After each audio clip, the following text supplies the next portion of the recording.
الحمد لله رب العالمين والصلاة والسلام على رسوله الأمين وعلى أهل بيته الطيبين الطاهرين المعصومين ولعنة الله على أعدائه. أما بعد فقال سيد المرسلين صلى الله عليه وآله وسلم من مات ولم يعرف ما مات معنی مات میتۃ جاہلیہ. پاک والے کی جو تشریف ہوئی ہوئی اللهم صل على محمد وعلى محمد وسلم لوگ دوہرا لیں اور ان محفلوں کا ایک وقت اور ایک کا ایک مقصد یہ کہ ہمیں اپنے زمانے کے پاک سے کم از کم اتنی معرفت ضرور حاصل ہو جائے کہ ہم ان کی نالین اثر پر قربان ہونے کا خوشی اور فخر محسوس.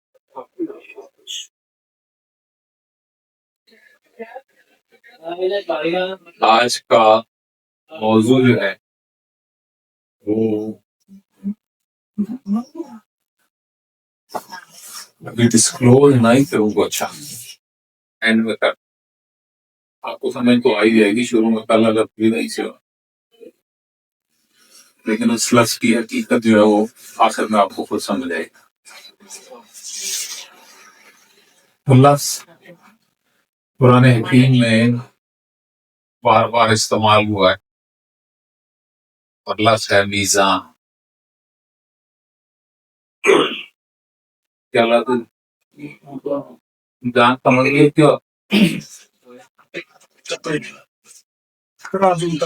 ترازو جی. تو یہی ایک عمومی معنی میزان کا لیا ہے.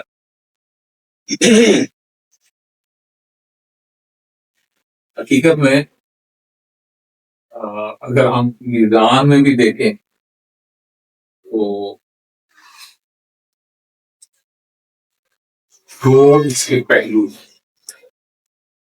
ایک یہی عمومی معنی جو بتایا گیا اور دوسرے اس کے قرآنی معنی ہیں. جو عوامی معنی ہیں ان میں جو سہارا لیا جاتا ہے وہ قرآن پاک کی بہت سی آیات ہیں. ان میں سے 4 آیات میں آپ کو سنا دوں جن کا سہارا لیا جاتا ہے کہ میزان کا معنی ترازو. سورۃ الانبیاء آیت نمبر 47. وَنَضَعُ الْمَوَازِينَ الْقِسْطَ لِيَوْمِ الْقِیامَہ، اور قیامت کے دن ہم رکھ دیں گے، قائم کر دیں گے میزان ترازو قسط کے یعنی پہلے. ماشاء اللہ کی یادداشت بہت اچھی ہے. میں نے آپ کو عدل اور قسط کا فرق ایک ہوتا ہے. یادداشت تو اچھی ہے.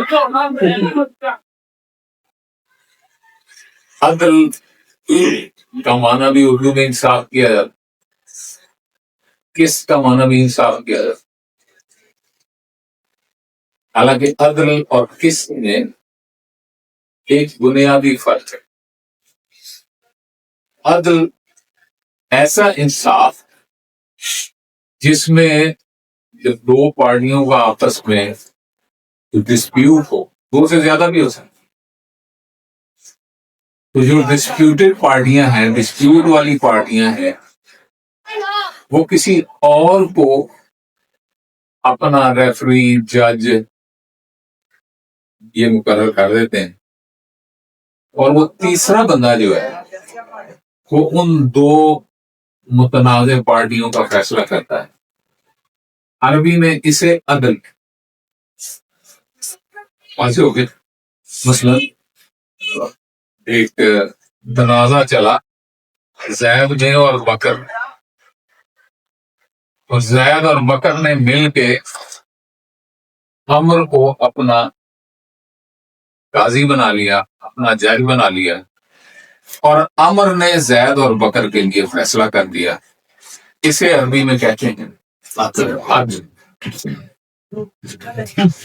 قسط یہ ہے کہ زید اور بکر خود آپس میں بیٹھ کے کوئی کمپرومائز کر لیں، کسی فیصلے پر پہنچ جائیں، تو یہ فیصلہ جو ہے اس طرح فیصلے پہ پہنچنا، یہ عربی میں قسط کہا۔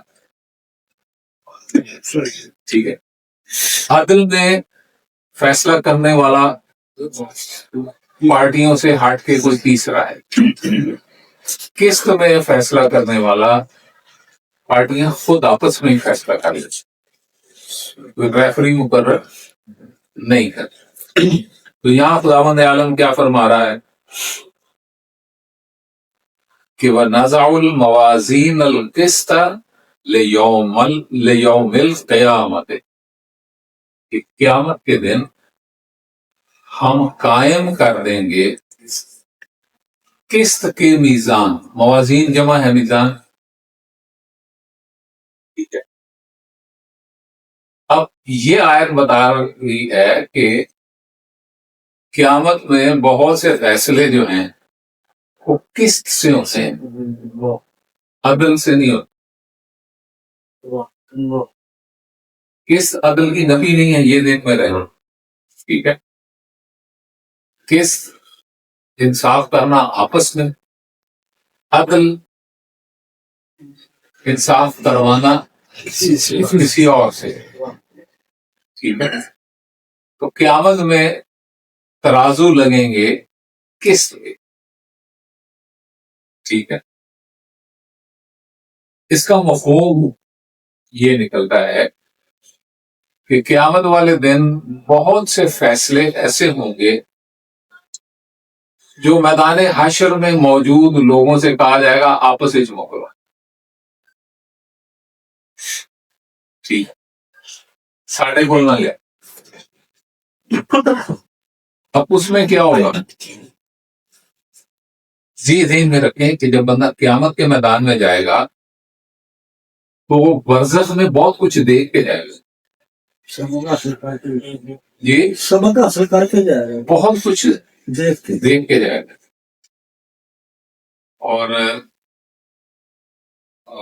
یہ سلسلہ اگر آگے چلا مالک نے کے ساتھ فرمایا تو کسی دن برزخ کے بارے میں بھی آپ سے تفصیل سے بات کریں۔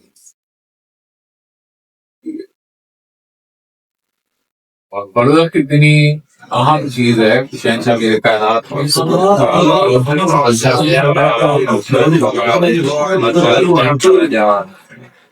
شہنشاہ اقبال کی ایک حدیث ہے کہ اپنی برزخ کا بندوبست خود کر کے آنا تمہارے حشر کا میں ذمہ دار ہوں۔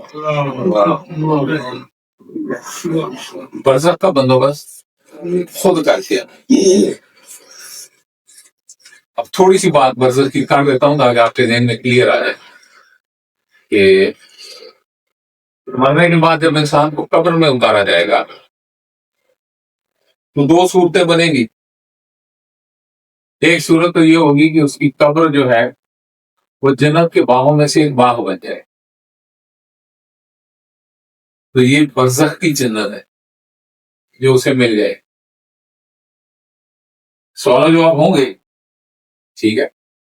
بچو بھائی نے نرم آپ کو سنائی تھی تو اس میں تحقیر اور بشیر و نذیر، ٹھیک ہے، یہ ساری جنہوں نے کسی برزخ میں جب فرشتے آئیں گے اور سوال و جواب کریں گے تو ان سوال و جواب کا کچھ نتیجہ تو نکلنا چاہیے نا، ٹھیک ہے۔ اور سوال و جواب کا نتیجہ اگر یہ نکلا کہ وہ پاس ہو گیا تو اس کی قبر جنت کے باغوں میں سے ایک باغ بن جائے گی، اور اگر وہ فیل ہو گیا تو اس کی قبر جو ہے وہ جہنم کی آگ میں سے ایک آگ بن جائے گی۔ مومن کے لیے تو یہاں تک ہے کہ جب وہ قبر میں جاتا ہے تو جب بشیر و نذیر آتے ہیں تو اس کو جنت کی بشارت دے دیتے ہیں۔ دینی بھی مجبوری ہوگی، اس لیے کہ جنت کا مالک سرانے بیٹھا ہوگا، ٹھیک ہے؟ تو وہ ان سے کہے گا پپی کچھ دیو میرا کر دو جاؤ، اور اتنا دے گا، اس سے زیادہ بات نہیں ہے۔ اور پھر پہلی ہی رات اس کو منتقل کر دیا جائے گا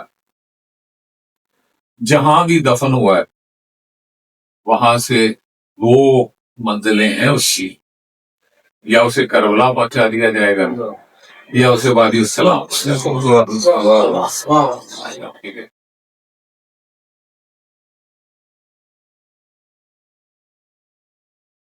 پروفیسر حسن رضوی کا ایک بڑا پیارا شعر لاہور میں اکثر وہ مجالس میں پڑھتا تھا کہ مانوس ہوں اتنا تیری کربل کی زمین سے، مانوس ہوں اتنا تیری کربل کی زمین سے، میں دفن کہیں ہوں مگر اٹھوں گا کہیں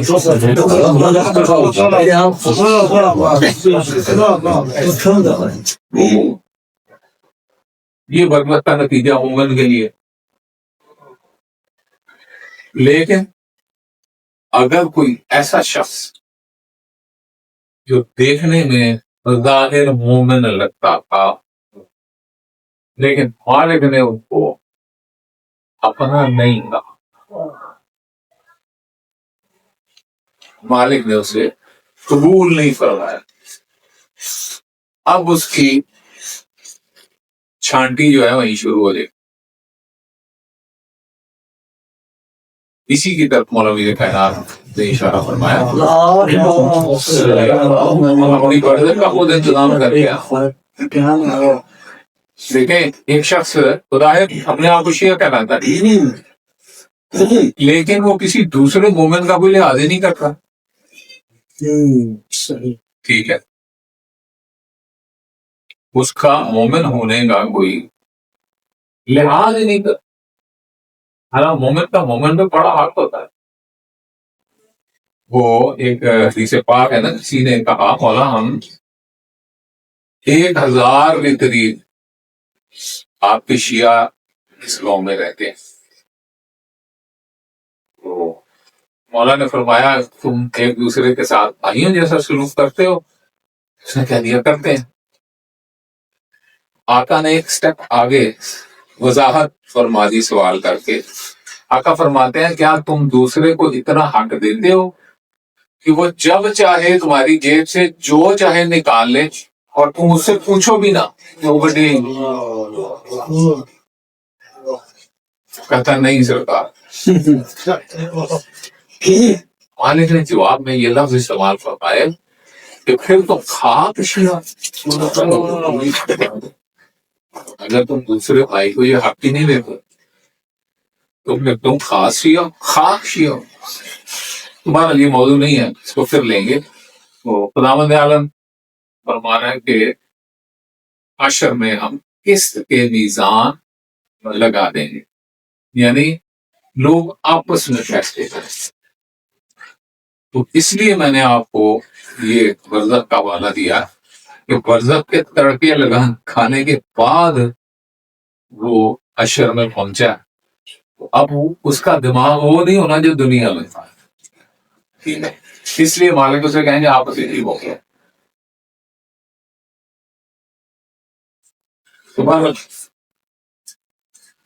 دوسری آیت سورہ مومنون آیت نمبر 102،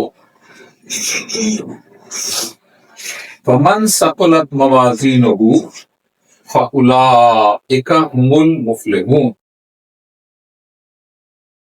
جن کے پلڑے بھاری ہو جائیں گے وہی فلاح پانے والے ہوں گے، وہی کامیاب ہوں گے۔ اب میں تھوڑا سا فزکس والے اسٹوڈنٹس سے سوال کر، ماس اور ویٹ اس میں کیا فرق؟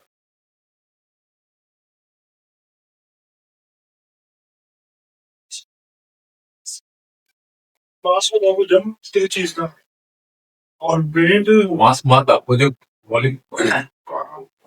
مادہ اور ویٹ یہاں پہ مزاج فرمائیں. یونیک صحیح بتا رہے ہو آپ بتاؤ. اور مین اس کی مطلب کہ زمین کے ساتھ کشش کتنی ہے؟ کہ زمین کی کشش اور اس میں کمیت جو ہوتی ہے وہ مادہ ہوتا ہے، اس کی آپس میں باہمی نسبت جو ہے اس کو وزن ہے. ٹھیک ہے. اور زمین کی کشش کو کیا کرنا ہے؟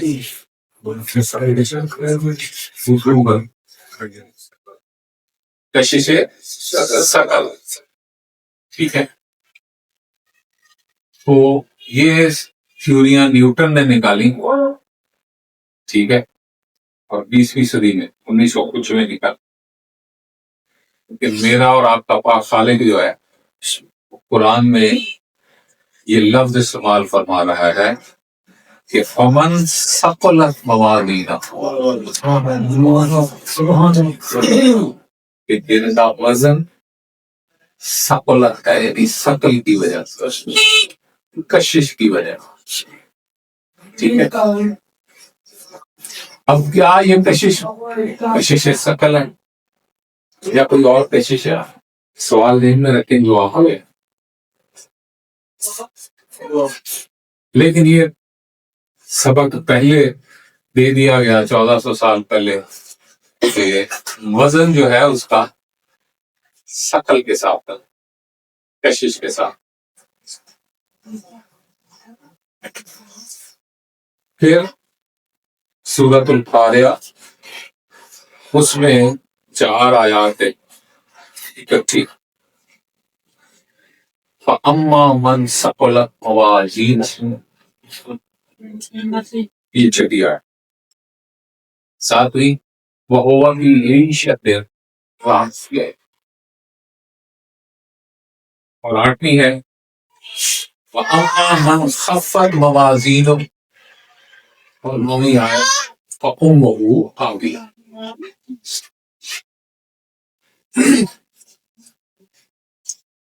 سورج شروع میں بناؤ دیکھنا. القاریہ پہلی آیت. القاریہ، قاریہ ہوتی ہے جو کھڑ کھڑ کی آواز ہوتی.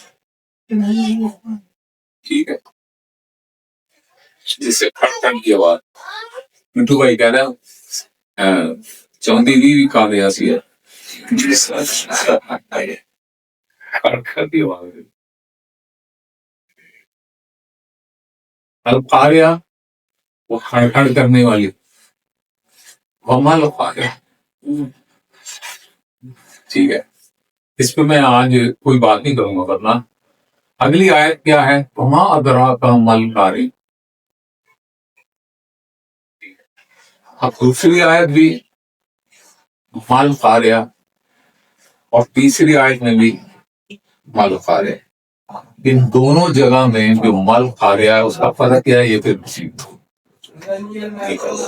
دونوں کا ایک معنی نہیں.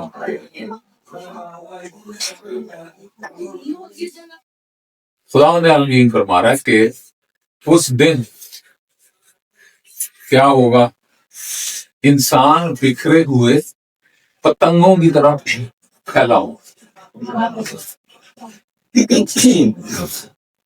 بکھرے ہوئے پتنگ، اور پہاڑ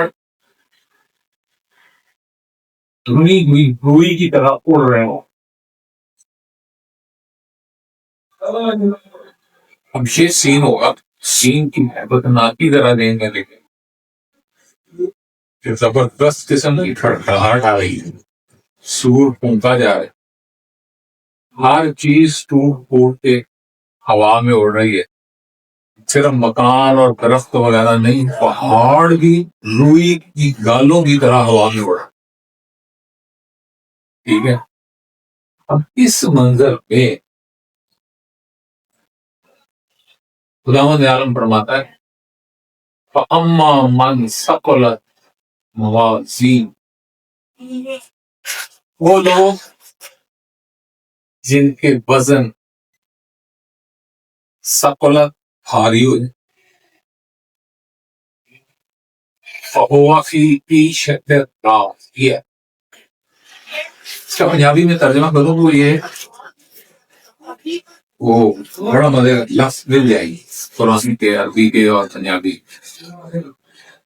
وہ فی عیشۃ راضیہ، اس کو ایسی عیش ملے گی کہ راضی ہو جائے۔ ٹھیک، وہ فی عیشۃ راضیہ کون سا؟ کہ جس کے اعمال کا وزن بھاری ہو، زیادہ ہو جائے، بھی اس کی موج لائی۔ اور دوسرا گروپ کون سا ہوگا؟ فَأَمَّا مَنْ خَفَّتْ مَوَازِينُهُ، اور وہ جن کے اعمال جو ہے، جن کے وزن جو ہے وہ خفیف ہو جائیں، تھوڑے ہو جائیں، کیا ہوگا؟ فَأُمُّهُ ہاویہ، سادہ سادہ ترجمہ کریں، فَأُمُّهُ ہاویہ، اس کی ماں ہاویہ ہو۔ ٹھیک ہے، اب ہاویہ نام بھی اللہ نے کسی اور نام کے وزن میں ہی رکھا، سمجھئے؟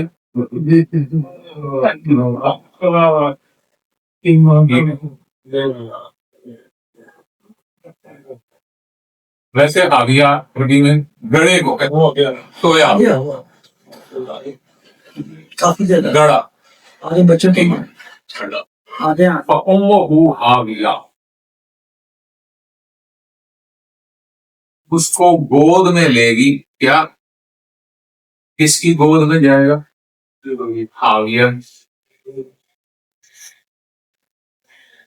دوبارہ اسی صورت میں خداوند عالم کو کھینچتا ہے، تیسری آیت میں بھی پوچھ رہا تھا نا، وما ادراک ما القاسیہ، تینوں بھی بتا آریہ کی ہے، ٹھیک ہے، تو یہاں پھر پوچھ لیں، فَأُمُّهُ ہاویہ وما ادراک ما یہ، تینوں بھی پتا ہے کی شہر؟ نار حامیہ، ایک دہکتی ہوئی آگ، ٹھیک ہے، ایک دہکتی ہوئی آگ میں کس نے جانا؟ جس کے وزن کم ہو، تھوڑے ہو، ٹھیک ہے۔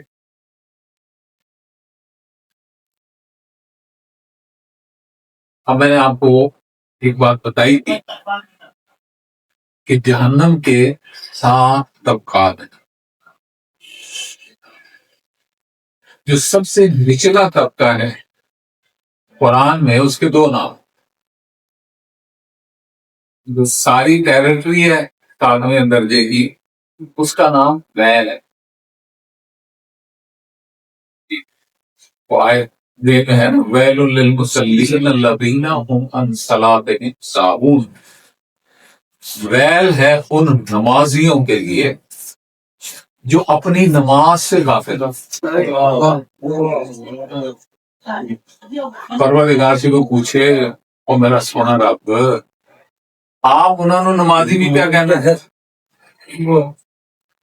ویل للمصلین،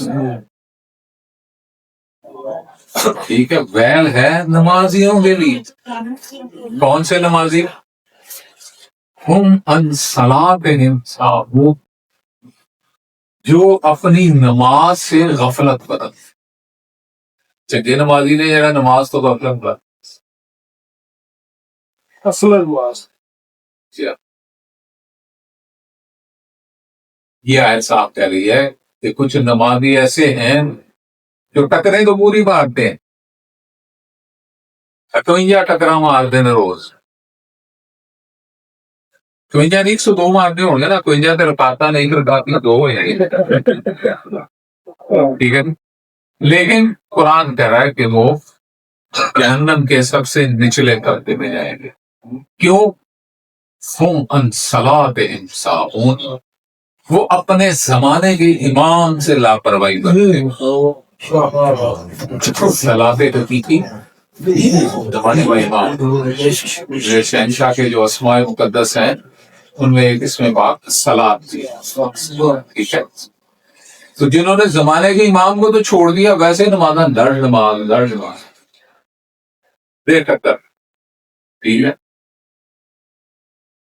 تو اصل نماز کو چھوڑا تو خداوند عالم نے کہہ دیا کہ میں انہیں ویل میں یعنی جہنم کے 7ویں حصے میں. اب اس 7ویں حصے میں بھی ایک گڑھا ہے، اس گڑھے کا نام حاویہ. ٹھیک ہے. تو جانا کنہوں نے ویل میں؟ جس نے زمانے کے امام سے لاپرواہی برتی ویل میں پھینک دیا گیا. ٹھیک ہے. اب جو ویل میں گئے ہیں، دو قسم کے لفظ سمجھیے گا. ایک لاپرواہی برتی، ایک دشمنی. لاپرواہی بھی قابل سزا ہے، لیکن دشمنی کرنا یہ بڑا جو لاپرواہی سے بڑا جو نہیں. جس نے تیر مارے، جس نے زہر دیا، جس نے تلوار ماری، جس نے خون نکالا، جس نے زخم لگایا، ٹھیک ہے، وہ کدھر جائے گا؟ ہاں جی. اور یہ جو ویل ہے، ویل کی کمانڈر کون ہوگی؟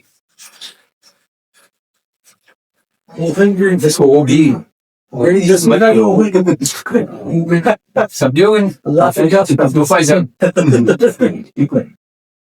پریشان ہے. میری بیگم بیگم کو بیگم کو اونٹ نہیں ہے، اونٹنی نہیں ہے.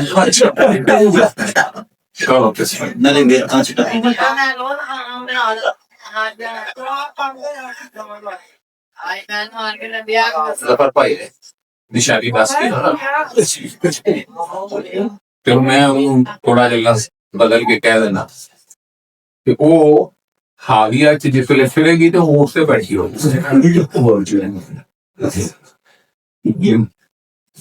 ٹھیک. اور حاویہ کا جو انچارج ہوگا وہ اس کا ہم نام ہی ہوگا.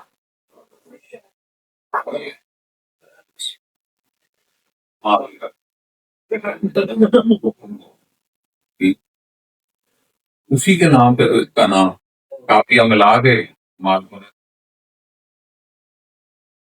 ٹھیک ہے. تو بات ہو رہی تھی وزن کی. ایک اور آیت سنا کے پھر بات کو آگے لے جاتا ہوں. سورہ اعراف آیت نمبر 9. ومن خفت موازینہ فاولئک الذین خسروا انفسهم بما كانوا بآیاتنا یظلمون. اور جن کی نیکیوں کے پلڑے ہلکے ہوں گے تو یہی وہ لوگ ہوں گے کہ جنہوں نے خود اپنے آپ کو نقصان پہنچایا. اور اس کی وجہ یہ کیا ہوئی کہ وجہ اصلی بھائی کی وجہ سے جننے والی ہے. اللہ نے بڑی کھول کی بات کی ہے. خداوند عالم فرماتا ہے جن کے میزان ہلکے ہوں گے وہ کون ہوں گے؟ جنہوں نے اپنے آپ پر ظلم کیا. کیا کیا؟ کہ ہماری آیتوں پر ظلم کیا. یعنی جن کو اللہ نے اپنی آیت بنا کے اس دنیا میں نازل فرمایا تھا ان کے اوپر ظلم کر دیا. ٹھیک ہے. اب یہ ظلم جو ہے یہ ایسا بڑا نقصان ہے کہ جو بھی اللہ کی آیات کے اوپر ظلم کرے گا وہ اپنا میزان بے وزن کر لے گا. اور جس کا میزان بے وزن ہو جائے گا وہ کہاں جائے گا؟ نان سٹاپ. ٹھیک ہے. تو یہ جو 4 آیات ہیں ان میں میزان کا لفظ استعمال ہوا. سوال یہ اٹھتا ہے کہ یہ جو میزان ہے یہ کیسی ہو؟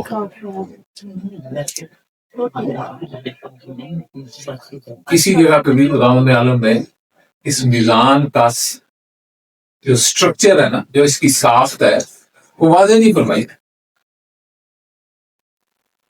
آیا یہ لکڑی کی ہوگی، لوہے کی ہوگی، سونے کی ہوگی، چاندی کی ہوگی، کسی اور ہاتھ کی بنی ہوئی ہوگی؟ پھر یہ بھی نہیں بتایا کہ یہ میزان جو ہے یہ 2 پلڑوں والی میزان ہوگی جو پرانے زمانوں میں استعمال ہوتی تھی، یا آج کا جو میزانیں استعمال ہو رہی ہیں ان میں پلڑے کا تصور ہی نہیں ہے. ٹھیک ہے، ایک ڈیجیٹل ساتھ وہ ٹرے ہوتا ہے، اس کے اوپر رکھ کے سامنے وزن آئے تو اس میں پلڑے نہیں ہو. پھر اسی طرح کچھ زیادہ وزنی چیزیں ہوں، مثلاً حسن بھائی جب لیدر بیچتے ہیں تو وہ بڑے بڑے کنڈے جسے کہتے ہیں، اس میں بھی پلڑے کا کوئی تصور نہیں. پھر یہاں پہ آپ سڑکوں پہ جاتے ہیں تو کنڈے لگے ہوتے ہیں جن پہ بڑے بڑے ٹرالوں کا وزن ہو جاتا ہے، اس میں بھی پلڑے کا کوئی تصور نہیں ہے. ٹھیک ہے، یہ تو باری چیزوں میں چلا گیا، تھوڑی سا میں ہلکی چیزوں میں آیا. کچھ ایسے سسٹمز ہیں جس میں آپ ایٹم کے ذرات کا وزن کریں، مثلا الیکٹران کا وزن. ایک الیکٹران کا وزن کوئی ترازو تو نہیں، فزیکل ترازو ہے، ہاں وہ 2 پلڑوں والا ترازو ہے. وہاں وزن تولنے کے لیے بالکل ہی بنیاد ہے. کیا قیامت میں اس طرح کا کوئی ترازو ہوگا؟ کیا اس ترازو میں آپ ایٹم کا وزن کرتے ہیں یا پارٹیکلس کا وزن کرتے ہیں؟ چھوٹے ہونے کی بات ہو، اگر بڑے ہونے کی بات ہو، سائنسدانوں نے جتنے سیارے اس وقت نظر آ رہے ہیں سب سیاروں کا وزن نکالا. زمین کا وزن، چاند کا وزن، زمین کا وزن، سورج کا وزن، ہر سیارہ جو سامنے ہے اس کا وزن انہوں نے نکالی. آپ گوگل پہ جائیں تو آپ کو سارے وزن مل جائیں. پہلے میں نے سوچا میں دیکھ کے لیا میں کمی ٹائم نہیں جایا ہوگا اپنی کار.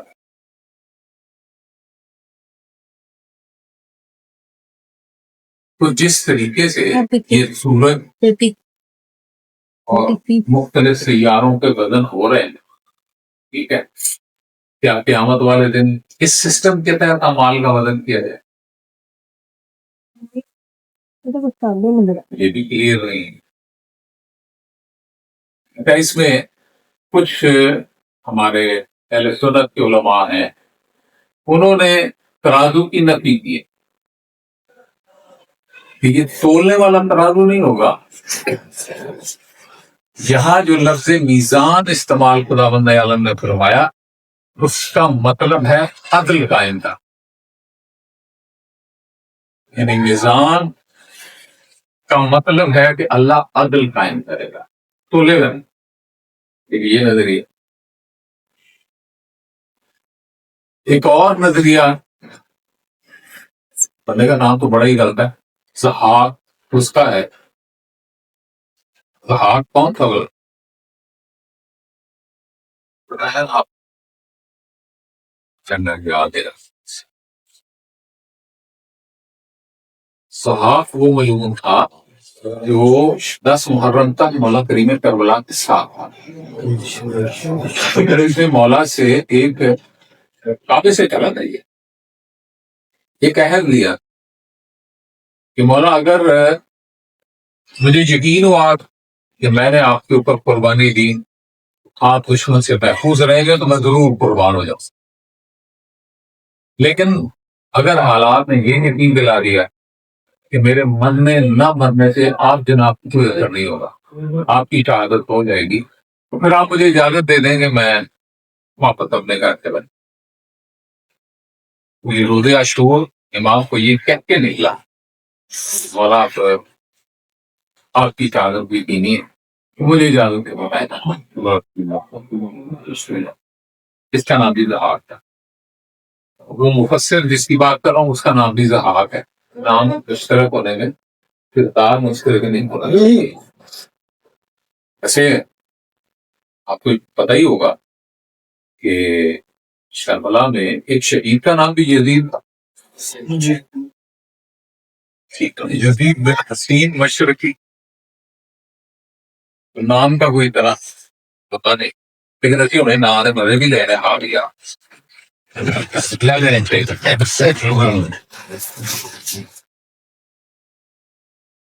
تو زہاق نے جو نظریہ پیش کیا وہ کہتا ہے کہ قیامت والے دن اعمال جو ہیں وہ مجسم ہو جائیں،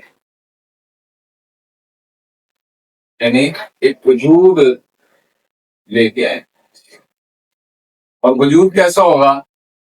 وہ کہتا ہے جتنے اچھے اعمال ہیں وہ سفید موتی بن کے سامنے، اور جتنے برے اعمال ہیں وہ سیاہ موتی بن کے آئیں گے اور ان کا وزن کر لیا جائے گا۔ نیلے موتی کتنے ہیں، کالے موتی کتنے۔ اب پھر یہاں پہ ایک اور سوال اٹھتا ہے کہ وہ جو اعمال پیش کیے جائیں گے، ٹھیک ہے، وہ کسی کاغذ پہ لکھے ہوئے ہوں گے، کسی پتھر پہ لکھے ہوئے ہوں گے، پتوں پہ لکھے ہوئے ہوں گے، کپڑے پر لکھے ہوئے ہوں گے، چمڑے پر لکھے ہوئے ہوں گے، کس پہ لکھے ہوئے ہوں گے؟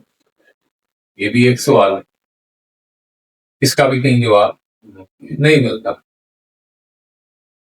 لیکن اس میں آپ کو ایک تھوڑی سی ٹپ دیتا ہوں کہ ہر انسان کے دائیں بائیں بیٹھے ہوئے ہیں، لکھ رہے ہیں، اگر ان کے ہاتھ میں کوئی کاغذ قلم ہوتا ہمیں نظر ٹھیک ہے، نظر نہیں آ رہا، تو اس کا مطلب یہ ہے کہ وہ جو نامہ اعمال ہے، وہ جو اعمالوں کی کتاب ہے، وہ کوئی ایسی چیز ہے جو ہماری آنکھ دیکھ نہیں سکتی، ٹھیک ہے، تو جس کو ہماری آنکھ دیکھ ہی نہیں سکتی پھر اس کا وزن کیسے ہوگا؟ نظر ہی نہیں آتی تو وزن کیسے ہوگا؟ بس یہ سوالات ہیں کہ جو میزان کا جو اہل سنت کا نظریہ ہے اس کے اوپر اٹھتے ہیں۔ اب میرا خیال میں ہمیں جلدی سے اپنا شیعہ نظریہ جو ہے اس کا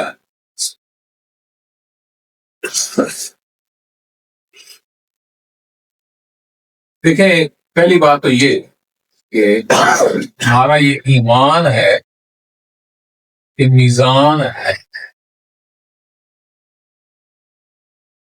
میزان ہے، یہ ہمارا ایمان، لیکن جو مادی میزانوں والا ہمارے ذہن میں کانسیپٹ ہے جس میں مادے کا وزن کیا جاتا ہے، جو حشر کی میزان ہے وہ ان میزانوں جیسی نہیں۔ کیا ہے؟ ابھی آپ دیکھیں، مادی میزانیں ہم نے دیکھ لی، ان کی بات ہو گئی، ٹھیک ہے، ایٹم کے ایک پارٹیکل سے لے کے اور سورج تک کا وزن ہو رہا، ٹھیک ہے۔ اب ایک وزن کا اور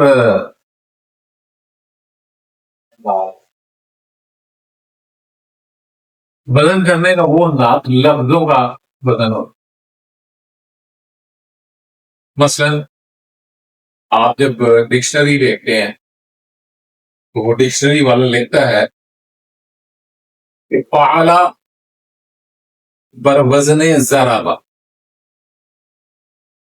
یعنی لفظ فعلا آپ نے اس طرح بولنا ہے جیسے آپ ضربا بولتے ہیں. اس کو بھی وزن کہتے ہیں. اب لفظ کا وزن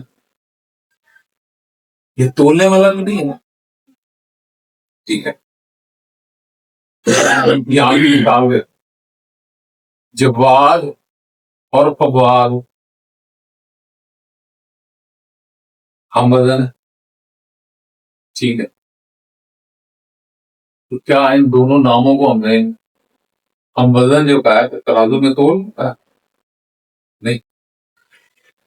اسی طرح شاعری جو کرتے ہیں اس میں ہر مصرے کا وزن ہو، اور وہ مطلب کہ اس طرح فعل فعل فعیل فعل یہ وزن آ گئے. اب ساری نظم جو ہے یا غزل جو ہے اس کا ہر مصرع اسی وزن پہ ہونا چاہیے. مجھے وزنوں کا اس وقت کوئی تمیز آئیڈیا نہیں تھا ویسے، لیکن شعر لکھتا کالج کی فرسٹ ایئر میں. تو میں نے ایک نظم لکھی اور ہمارے پروفیسر ہوتے تھے ان کے پاس کریکشن کے لیے لے گیا، لیکن عامی مقابلے میں ہوئے. انہوں نے پہلی دفعہ مجھے وزن سکھایا کو وزن اس طرح ہوگی. مجھے انہوں نے کہا کہ دیکھو تمہارا جو پہلا اور دوسرا مصرع ہے وہ وزن میں ٹھیک ہے، اس کا وزن بنتا ہے فاعلات فاعلات فاعلات فاعلون، یہ اس کا وزن. دوسرا مصرع بھی اسی پہ آتا ہے، لیکن اگلے مصرے جو ہیں وہ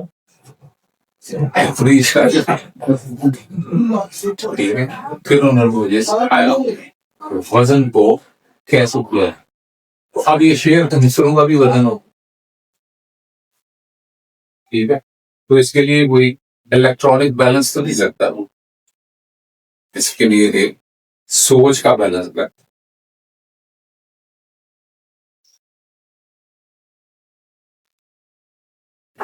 دوبارہ یہ وزن جو ہے وہ صرف ترازو سے نہیں ہوتا، ترازو کے بغیر بھی وزن ہو جاتا. علامہ مجلسی نے 7ویں جلد بہار میں یہ جملے لکھے ہیں. وہ فرماتے ہیں کہ ہمارا عقیدہ یہ ہے کہ حساب اور میزان حق ہے،